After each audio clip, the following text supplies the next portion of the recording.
Vamos a presentar la siguiente ponencia que lleva como título La vivienda en España y su problemática. Y les voy a presentar al ponente.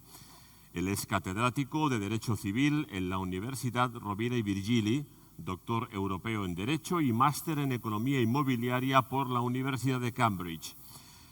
Durante 15 años fue magistrado suplente de la Audiencia Provincial de Tarragona, fundador y primer director de la Cátedra UNESCO de Vivienda Universitat Rovira i Virgili. Desde el 2008 es académico correspondiente de la Real Academia de Jurisprudencia y Legislación. Consultor en varios organismos internacionales como el Parlamento y la Comisión Europeos, asesor del Ministerio Alemán del Interior, de la Construcción y de la Comunidad para la implementación de políticas de vivienda en Europa en su presidencia europea en el año 2020. Asesor del proyecto de Prospectiva España 2050 de la Presidencia del Gobierno. Insisto, la ponencia es La vivienda en España y su problemática y la va a defender, pido un aplauso para él, Sergio Nasarre.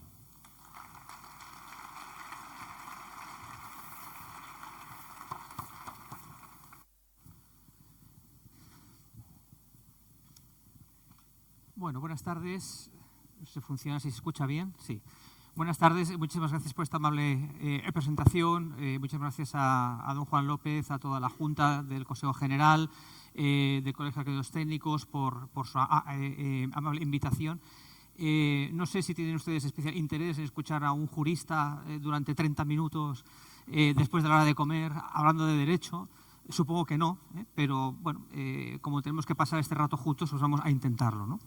Además, en un tema especialmente delicado, en el que estamos todos preocupados, los técnicos, los juristas, los economistas, todo el mundo, y sobre todo los más perjudicados, ¿no? A gente joven, gente sin recursos, ¿no? Que están fuera de juego, ¿no?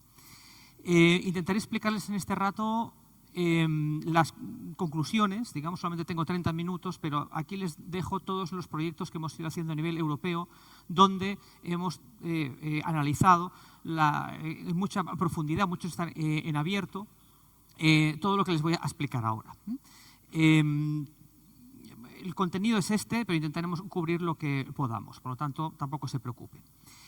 ¿Qué es lo que pretendo? Les quiero explicar cómo hemos llegado a esta situación. Piensen que en 2024, el último dato que hay, las familias en España están más sobreendeudadas que lo que estábamos en pleno boom inmobiliario, ¿no? Ustedes se acuerdan en ese periodo entre el año 95 y 2007, donde la construcción estaba a sus máximos, digamos, y bueno, una de las quejas era pues, que la vivienda era cada vez más cara, etcétera, etcétera, a pesar de que se construía más. Bien, pues ya hemos superado el nivel de sobreendeudamiento familiar a causa de la vivienda. También les tengo que decir que a pesar de la errática política de vivienda que les voy a explicar de los últimos 18 años, por lo tanto, desde la crisis financiera mundial de 2007 hasta la actualidad, todos los países nórdicos están más sobreendeudados, sus familias, a causa de la vivienda, que nosotros. Por lo tanto, verán que lo que pretende hacer España, que era acabar con lo que se hizo con el boom inmobiliario y emular políticas europeas, nos va a llevar probablemente a una situación mucho más comprometida, como he escuchado esta mañana en una mesa redonda, de lo que tenemos incluso ahora. ¿Por qué? Porque los países nórdicos llevan haciendo esas políticas desde después de la Segunda Guerra Mundial y todos, me refiero por lo tanto a los Países Bajos, a Inglaterra, a Noruega, a Suecia, a Alemania, todos estos países, Finlandia, todos están peor que nosotros en vivienda. ¿Qué ha pasado estos últimos 18 años? Años 60, desarrollismo, boom inmobiliario, fiesta de la vivienda con los fuegos artificiales, llega la crisis financiera mundial de 2007. Y entonces surgen los gurús. No podemos hacer lo mismo que hacíamos durante el boom. Y por lo tanto hay que hacer otras cosas, ¿no? Hay que ser imaginativos, creativos, ¿no? Bueno, los primeros que salieron dijeron hay que hacer más vivienda social. Estos siguen pensándolo muchos. De hecho, el nuevo plan de vivienda, el que se acaba de aprobar la semana pasada o la otra, el 2026-2030, sigue con lo mismo. Es decir, hay que hacer mucha vivienda social. Si a ustedes les pregunto cuánta vivienda social hace falta, y me refiero a vivienda social de alquiler, no la que se hacía, por lo tanto, desde el año 59 hasta el año 2011, que se hicieron 5,8 millones de viviendas social en propiedad, Por lo tanto, eso quiere decir que multiplicado por 3 o por 4 miembros de cada unidad familiar, significa que 24 o 25 millones de españoles han vivido en una vivienda en propiedad gracias al dinero de todos, al impulso público, la mitad de España, básicamente. Bien, no nos referimos a eso. Cuando ellos hablan ahora de vivienda social, hablan solamente, exclusivamente de vivienda social en alquiler. Por lo tanto, si yo les preguntase cuándo es suficiente la vivienda pública en alquiler, ustedes me contestarán, nunca. Nunca es suficiente. ¿Por qué? Porque cualquier producto que ustedes ofrezcan a precio por debajo del precio de mercado tendrá demanda infinita. Es decir, van a poner ustedes 10.000 viviendas y el 10.001 dirá, esto es una vergüenza, no hay suficiente para todo el mundo, me he quedado fuera. Ustedes ponen 50.000 y el 50.001 dirá, qué desastre, por cobrar 3 euros menos que el anterior, me he quedado sin vivienda pública, esto es insuficiente, eso no puede ser. Y pongan las que pongan, pasará igual. Además, les tengo que decir también que en España nadie exactamente sabe, o no sabe exactamente cuánta vivienda pública en alquiler hay. Ni dónde está, ni cómo es, ni quién la gestiona, ni cómo se está gestionando. Van saliendo cada vez más, a través de los portales de transparencia, problemas enormes de gestión en la vivienda pública de alquiler, que en los países que tienen una tasa mejor contada que nosotros, como los Países Bajos, por ejemplo, o Dinamarca, demuestran que mantener sosteniblemente una gestión de vivienda social de alquiler, un stock suficiente, que es lo que dice otra vez el Plan de Vivienda 2026-2030, exactamente lo que se decía en 2007, y aún estamos así, es carísimo, es muy difícil. Pero piensen que hay una correlación directa, por ejemplo, en Dinamarca, a veces pongo este ejemplo porque es muy importante, que cuanta más vivienda social pública de alquiler hay, las ejecuciones hipotecarias son más rápidas. Dinamarca es el país de Europa que desahucia más rápido, en 36 días, a inquilinos sociales, sin ningún tipo de miramiento. ¿Sí? Si tenemos cargas impositivas de nuestra población del 40, 50, 60% de sus ingresos para mantener todo ese stock de vivienda, que es carísimo, bien, lo que tengo que decir a mis ciudadanos es que si usted no paga los 25 euros, los 50, los 83 euros que está pagando usted, en lugar de los 1.500, usted se va a la calle en 36 días. No sé si España está preparada para este cambio. Yo creo que no.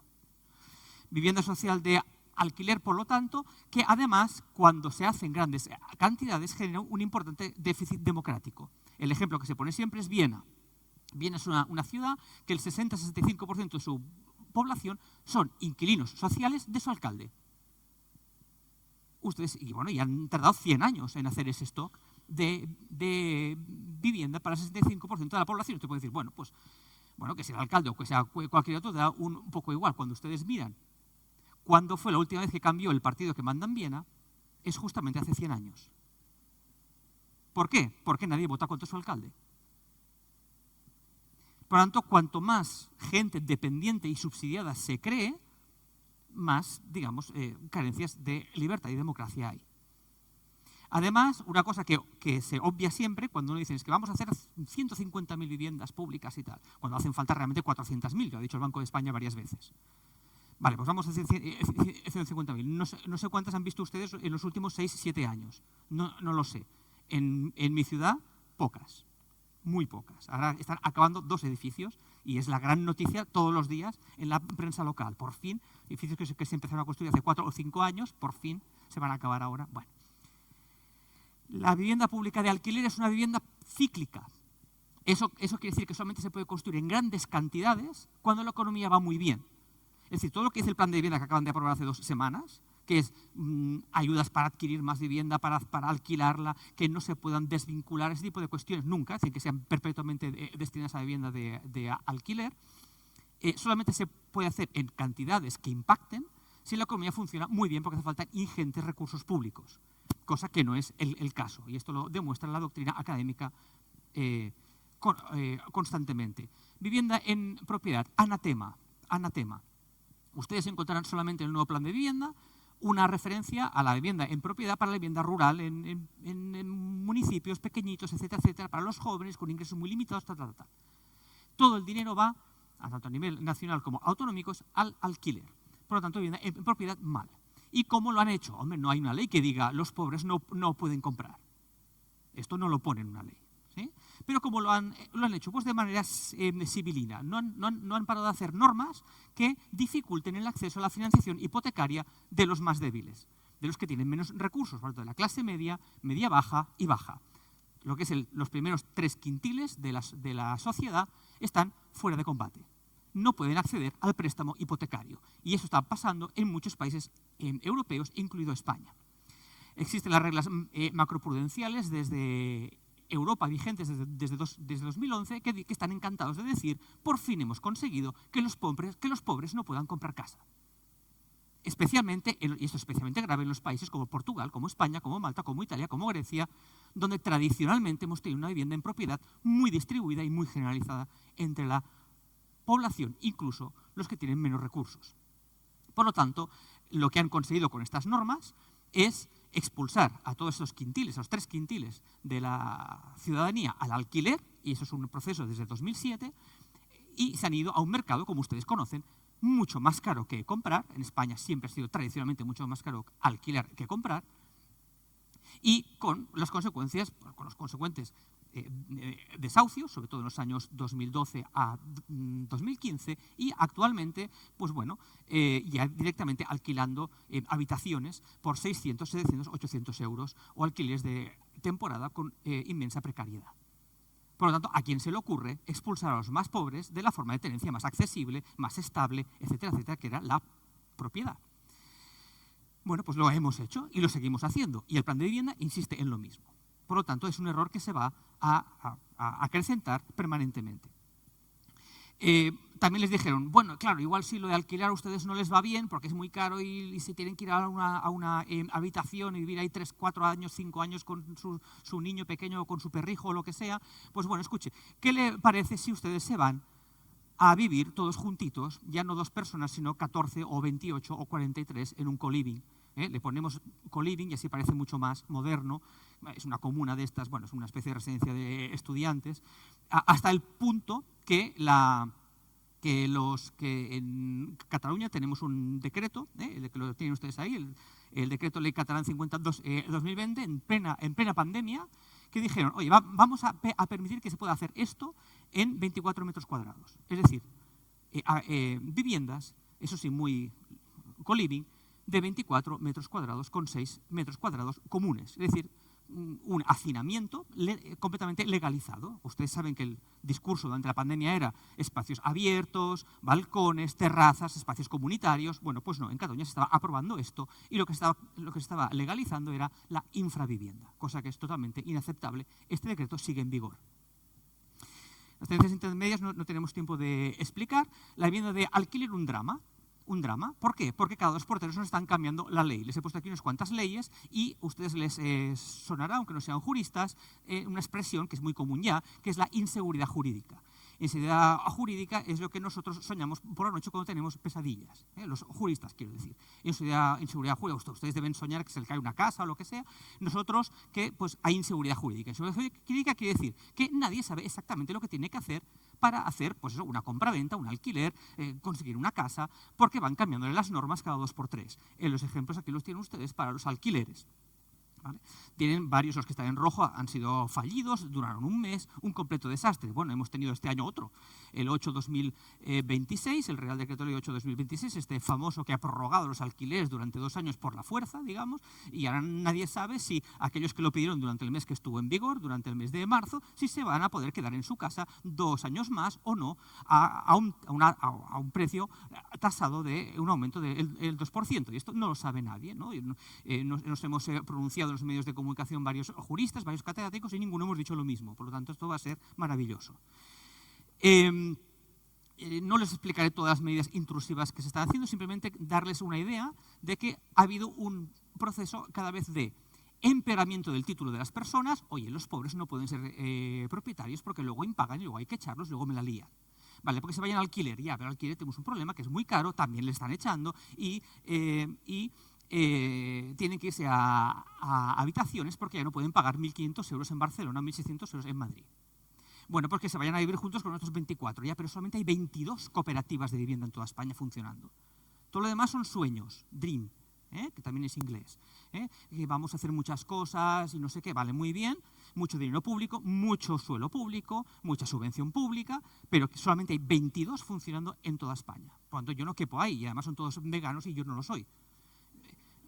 Entonces ahí yo no quepo, a mí no me van a dejar entrar, ¿no? Porque ustedes saben que las comunidades de propietarios se caracterizan por su heterogeneidad. Es decir, ustedes, muy probablemente, muchos de ustedes viven de vivir en en propiedad horizontal, una comunidad de propietarios, ustedes no saben ni qué gana el de arriba, ni les da igual, conviven como pueden y ya está. Bueno, pues las cooperativas son homogéneas, es decir, ahí todos veganos, todos veganos. Aquí tiene un libro rojo que se va usted a estudiar para que entienda lo que es colaborar. Y si no entiende lo que es colaborar, igual tendrá que marcharse de aquí al cabo de un mes. ¿Sí? Y si no le vemos fregando el piso del de enfrente durante 2 veces seguidas, igual ya no hace falta que aparezca por aquí. ¿De acuerdo? Esas son las cooperativas.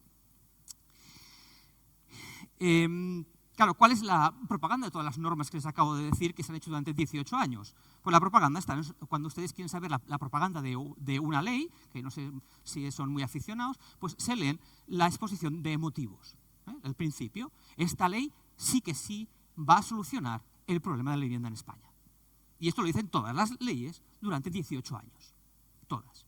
Antes, como no había leyes de vivienda, no decían nada. Pero ahora que hay un montón, cada 2x3 a nivel autonómico, a nivel nacional, pues todos dicen lo mismo y aquí les he puesto algunos ejemplos. ¿De acuerdo? Todas falsas, todo es mentira. Muchas de ellas incluso aportan datos falsos en la propia exposición de motivos. A veces dicen, como está subiendo mucho el alquiler, vamos a hacer esto. Bueno, justamente luego miran y dicen, pues está bajando. O sea, es todo al revés. Bueno, pues ahí los tienen ustedes. Hicimos un artículo, si a alguien le interesa. Yo le he pasado a la organización algunos materiales que hemos trabajado sobre leyes. Hemos demostrado un artículo que publicamos en 2022 que todas las leyes de vivienda catalanas y estatales, todas se han inventado.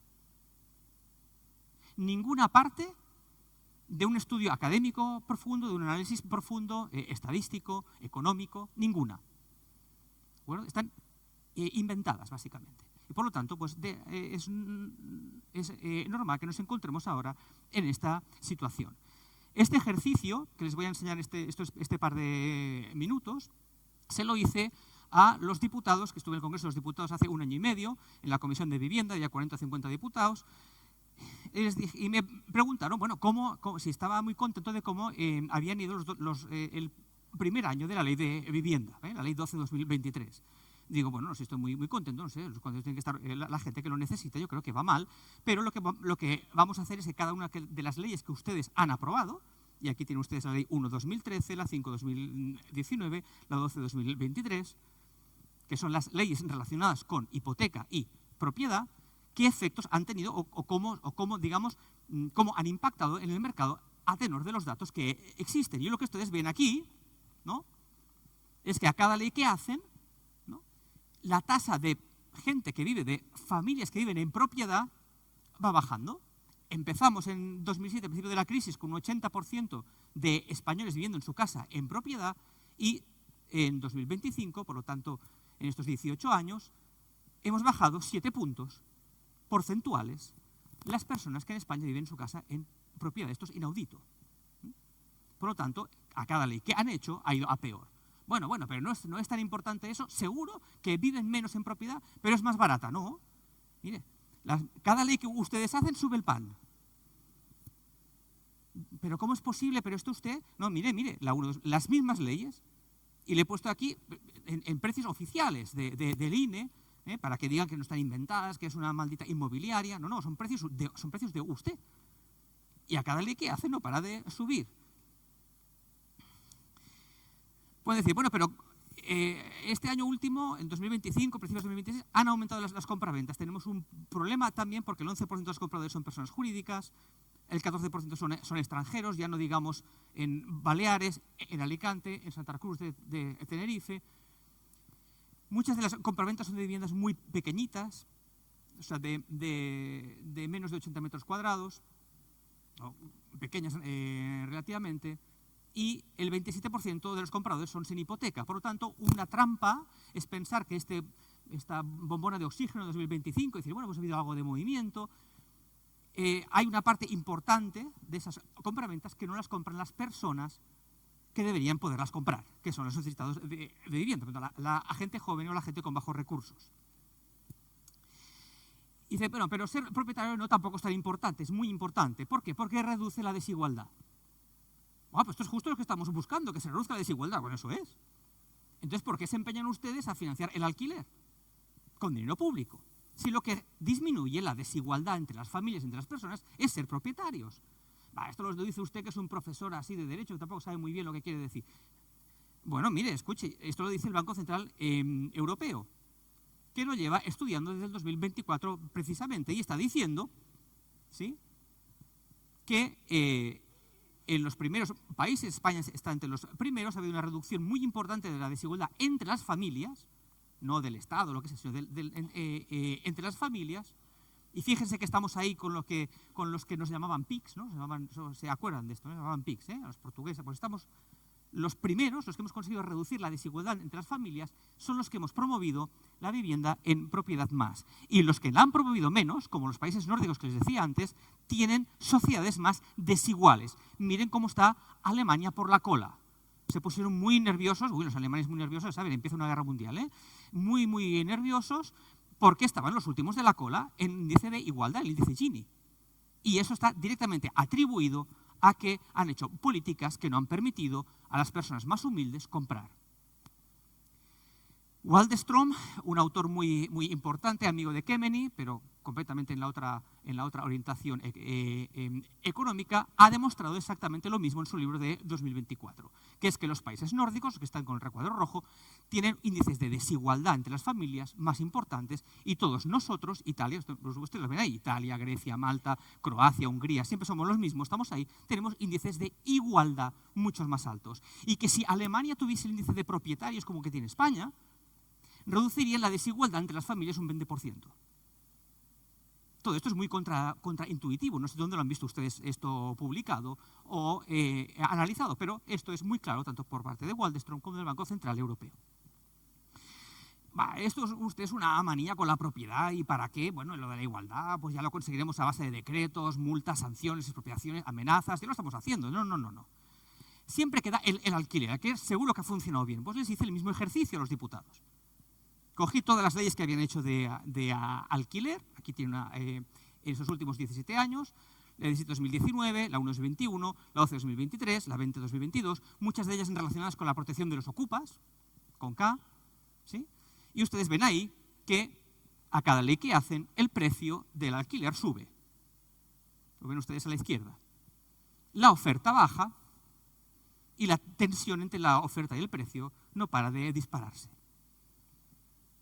Por lo tanto, quiero decir, las normas que han hecho no han funcionado ni para promover la vivienda en propiedad, ni para promover la vivienda en alquiler.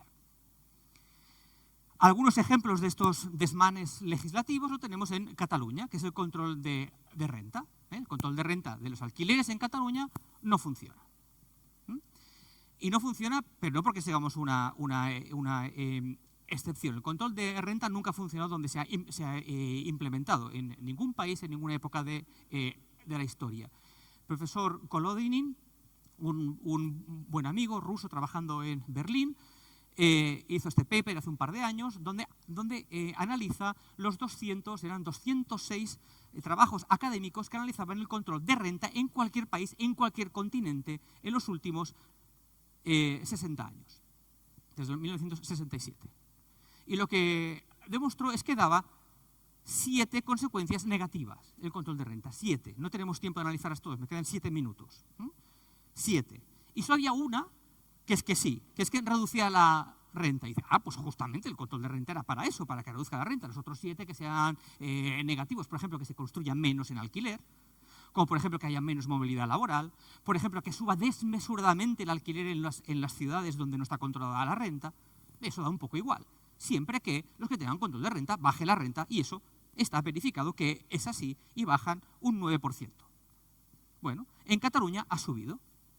Dice, bueno, pero hay 7 consecuencias negativas de todos los papers, y había solo una que había bajado un 9%, que un 9% es, si la renta es de 1.000 euros son 90 euros, no sé cómo decir, tampoco, o sea, para el desmán que crea, es decir, las otras 7 consecuencias, Bueno, bajar 90 euros de 1.000 euros, pues tampoco, quiero decir, no vale la pena, no sé cómo decirlo, ¿sí? Pero bueno, imaginemos que dice, bueno, no, hay que esforzarse. Bueno, vas muy bien.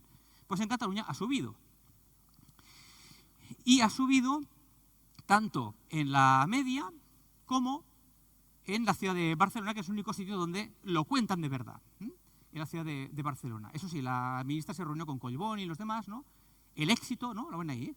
El éxito del control de precios. En Barcelona hay más pisos de alquiler que nunca, falso. Ha bajado un 22% la oferta de alquiler solo el primer año del control de renta, ¿sí? Y aquí tienen ustedes, el efecto ha sido que los mejores pisos han salido del mercado. Por lo tanto, la media que se alquilaba en Cataluña eran 75 metros cuadrados, entró en vigor el control de renta y ha bajado la media de la superficie de los pisos alquilados en Barcelona a 71 metros cuadrados, mientras que el precio por metro cuadrado ha subido del 15,98 al 16,84. Por lo tanto, ni siquiera la única consecuencia positiva teórica de un control de renta está dando esos efectos en Cataluña. Hay muchas más cosas, yo les centro una de las consecuencias, la número 4, esto es del APCE, ¿no? Dice, los visados de obra nueva en 2024 cayeron, esto es en Barcelona, cayeron especialmente en Barcelona un 10,8% hasta 1.151 unidades.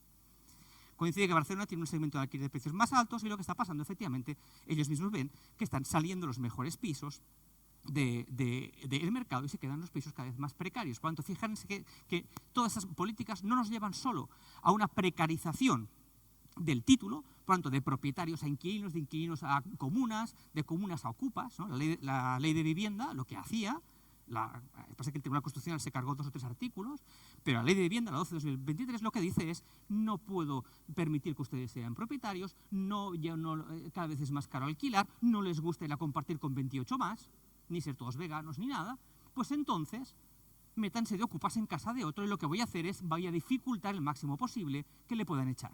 Esto es lo que dice la ley de vivienda de verdad. Esto lo paso, aquí tienen los ocupas. Esto es la tasa de ocupas según el Consejo General del Poder Judicial. Entonces, el máximo en 2017. Realmente nadie sabe cuántos ocupas hay en España. Hay muchos, dices que hay muy pocos, poco parado con el número de pisos. Hay 25 millones de pisos y hay 7.000 denuncias o 7.000 condenas. Esto no es nada, eso da igual, ¿no? Bueno, el problema es que no se cuentan, ¿no? Si no se cuenta es que no existe. Entonces, lo único que cuentan aquí son los procesos penales, pero no los procesos civiles. Especialmente a partir de 2018, cuando el procedimiento civil fue más importante que el penal. Pero eso no se cuenta, por lo tanto, no sabemos cuántas sentencias de ocupas hay, de desalojo de ocupas hay. Y lo que ha pasado en esa progresión descendente que ven desde 2018 a 2020, aparte del COVID, es que muchos procesos pasaron del proceso penal, que se contaba, al proceso civil, que no se cuenta. Por lo tanto, no lo sabemos si han subido o si han bajado, pero luego ustedes ven suspensiones de lanzamientos de ocupas hasta diciembre de 2025, es decir, no se ha permitido echarlos, ¿no? Y ahora tenemos procesos que cuando empezó todo duraban 5 meses para desalojar a un ocupa y gracias a la ley de vivienda el proceso de desalojo de un ocupa de media en España dura 1 año. Hay ciudades que 2 años. Pero otra norma, otra manera que han tenido es decir, vamos a insistir más, vamos a multar y a sancionar y a perseguir a aquellos que no quieren alquilar. Es decir, es que el problema es de oferta, no se preocupen que yo voy a forzar a la gente que alquilen. Bueno, el primer municipio que empezó a multar como si no hubiese mañana a causa de tener una vivienda vacía fue Terrassa, en Cataluña, en 2013. En 2011. Y para su 10º aniversario pedí los datos en el portal de transparencia. Digo, ¿y qué tal os ha ido? Les pregunté esto, ¿qué tal les ha ido? ¿No? Bueno, pues fíjense que el alquiler en Terrassa bajaba, empiezan a poner multas y se estanca. Es la típica norma que dices que va todo tan mal que pongo multas, pero si está yendo bien, si estaba bajando, bueno, pues se estanca. Bueno, pues pongo más multas para que baje de verdad, sube. Luego ven ustedes ahí. Y de repente se declaran ilegales por los tribunales y de repente se declaran inconstitucionales. Bueno, pues aún están devolviendo dinero de los cientos de multas que pusieron que eran ilegales y luego inconstitucionales. Un completo caos. Miren, aquí tienen los 184.000 viviendas prometidas, ¿no? Claro, aquí ustedes controlarán más el asunto, digamos, de cuánto personal les hace falta. Yo saqué un pequeño artículo que titulé ahí sin niños, sin obreros, sin mineros, sin soldados, sin nadie. Porque creo que ha sido este año, porque de repente vi que la von der Leyen nos quería meter en la guerra de Ucrania, y digo, si no tenemos soldados, ¿no? Miré las estadísticas, digo, bueno, a ver quién va a ir. Espero que con 51 años a mí ya no me toque. Y efectivamente no hay soldados. Digo, bueno, pues lo voy a poner ahí. Hay que construir más, hay que construir mucho más. Bueno, miré cuánta gente se dedicaba a la construcción y son poquísimos. Vamos a ver, y hay que sacar mucho, ahora sí, hay que destrozar la tierra, hay que sacar recursos minerales, hasta ahora había que respetar el planeta y el medio ambiente, ahora no, hay que sacar de todo. Bueno, y miré cuántos mineros hay, y tampoco hay mineros. Entonces digo, y tampoco hay niños, de hecho, ¿no? Antes les he mencionado los perrijos, ¿no? Por lo tanto, titulé el artículo así, ¿no? Sin mineros, sin niños, sin obreros, sin nada. Entonces digo, bueno, escuchen, ¿ustedes qué es lo que pretenden, no? Entonces me encontré con este estudio, ¿no?, del Instituto de la Tecnología de la Construcción de Barcelona, que lo que está diciendo es que si usted quiere hacer 10.000, o sea, no 184.000, 10.000, usted necesita 7.300 trabajadores más. 7.300 trabajadores más, entre ellos 400 jefes de obra y 120 arquitectos técnicos, por ejemplo. Más, cada 10.000 que quiere usted hacer, ¿vale? Y esos no existen, ¿no? He escuchado en la mesa anterior el tema de la formación, etcétera, etcétera. Esto es muy importante en las universidades, esto es muy importante. Por lo tanto, bueno, hay una carencia total estructural del propio sistema. A mí me han reconocido alcaldes, digamos, muy próximos a nuestro presidente, diciendo que efectivamente que trabajaban antes de ser concejales y tener ya pues un puesto ya tal, trabajaban en una ETT de estos de trabajo y desrecomendaban por completo que los jóvenes se dedicaran a la construcción, bajo ningún concepto, durante años, durante décadas, desde la crisis financiera mundial. Háganse youtubers, una cosa mucho más interesante, ¿no?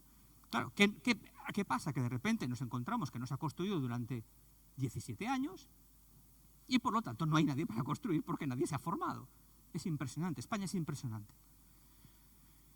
Y acabo ya por el tiempo.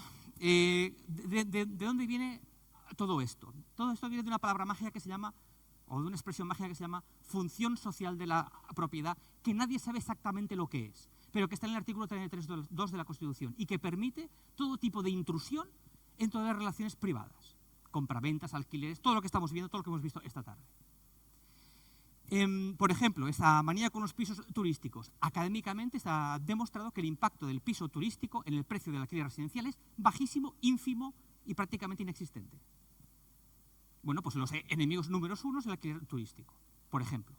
Más cosas, reservas de suelo cada vez mayores. Hay que reservar mucho más el suelo para que el suelo cumpla su función social, para que todo el mundo tenga casas. Perdón, Barcelona ya lo hizo, exigió el 30%, de suelo, y Colau, la alcaldesa Colau de Barcelona, en 7 años solamente construyó 31 viviendas. No 310 ni 3.100, 31. ¿No? A causa de la reserva del suelo del 30%. Ustedes saben que la ley de vivienda pide reservas de suelo del 40 y el 50%. Por lo tanto, buena suerte. No sé si ustedes al mismo tiempo son arquitectos técnicos, además son promotores, buena suerte, a ver si les salen los números. Tenemos toda la parte del NASTIC parada precisamente por esta cuestión en nuestra ciudad. Pero esto no va a quedar así. Yo la última diapositiva, bueno, esto es un desastre, ahora les explicaré, pero quería ponerles una última diapositiva, porque he escuchado en la mesa de esta mañana que el último ponente ha dicho el pasado lo hemos perdido, el presente está fatal y el futuro lo tenemos peor. Bueno, estoy de acuerdo con él y además le voy a poner por qué. Le voy a poner aquí por qué. Existe ya mucho trabajo, y con esto acabo, ya está. Y supongo que habrá otras ponencias más alegres, pero de momento lo dejo aquí, no pasa nada. Entonces, primera, hay mucha manía a nivel académico y hay muchos trabajos diciendo que el problema de todo esto, ¿saben cuál es? O sea, el problema no es que si la renta, que si el alquiler turístico, el problema ahora es la herencia. ¿La herencia? ¿Pero qué pinta la herencia en todo esto? Sí. La herencia es fuente de todas las desigualdades y por lo tanto lo que hay que hacer es derogar la herencia. El artículo 33.1, ya lo verán dentro de poco y se acordarán. Ya nos dijeron en Alicante algo de la herencia hace un par de meses o hace un par de años. ¿Saben, no? El 33.1 de la Constitución dice que tenemos derecho a la herencia. Gracias a Dios está en la Constitución. Pero si no, ya lo hubiesen derogado. Porque no tienen las mayorías. Por lo tanto, el siguiente ataque va a ser las herencias. En Cataluña tenemos dos proyectos de ley que dicen que si ya tienes piso, si vas a heredar otro piso, o bien lo alquilas en control de renta, porque en Cataluña el 90% está en control de renta, o bien no lo puedes aceptar en herencia. Hay 2 proyectos de ley ya en el Parlamento de Cataluña, ¿de acuerdo? Por lo tanto, eso va por ahí. Segunda, esto viene de Europa, porque ustedes pueden pensar, ya, es muy exagerado, pero Europa nos va a salvar, como nos ha salvado hasta ahora, ¿verdad? Nos va a salvar Europa, ¿eh? Entonces, ustedes saben que el 16 de diciembre de 2025 se aprobó el plan de vivienda asequible, el Affordable Housing Plan, ¿no? Cosa brillante, dice, mucho dinero, millones de euros, esto va a ser una cosa excepcional. ¿Cuál es la base del plan de vivienda? Un trabajo académico que, entre otras medidas, que ya se las ahorro, está esta. Es que nos hemos dado cuenta que hay gente que vive en casas demasiado grandes. Punto. Habrá que animarles a que se muevan a casas más pequeñas. Punto. Especialmente si son gente mayor que tampoco necesitan tanto. Punto. Lo que quiere decir es que, bueno, que ahora ya hay un estudio que dice que España, vaya, qué casualidad, tiene los pisos más grandes de la Unión Europea por el número de personas que viven en cada piso. Y por lo tanto, si no basta con los incentivos o ayudándoles, pues habrá que obligarles a que se vayan a un piso mucho más pequeño. Por lo tanto, el problema ya no va a ser que usted tenga 3 pisos, o 14, o 1, sino que lo tiene, sí, 1, pero ustedes solamente son 2 y tiene 4 habitaciones, y por lo tanto, eso está mal también. Esta es y ya lo acabo, esta es la asesora de vivienda del alcalde de Nueva York, el nuevo, el Mandami, que sabe que iba a ser todo gratis y ya ha subido los impuestos, claro, normalmente. Bueno, ¿qué dice su asesora de vivienda? Me imagino un mundo en el que toda la vivienda es propiedad de la colectividad. El gobierno es el propietario. Bueno, pues ahí les enseño lo que va a pasar y lo que va a llegar aquí. El ataque, digamos, en la propiedad privada, a pesar de que es el recurso o la institución que garantiza no solamente la libertad, sino mayor igualdad entre todos los españoles. Muchas gracias. Siento haber sido un poco triste, pero espero que vaya mejor el Congreso.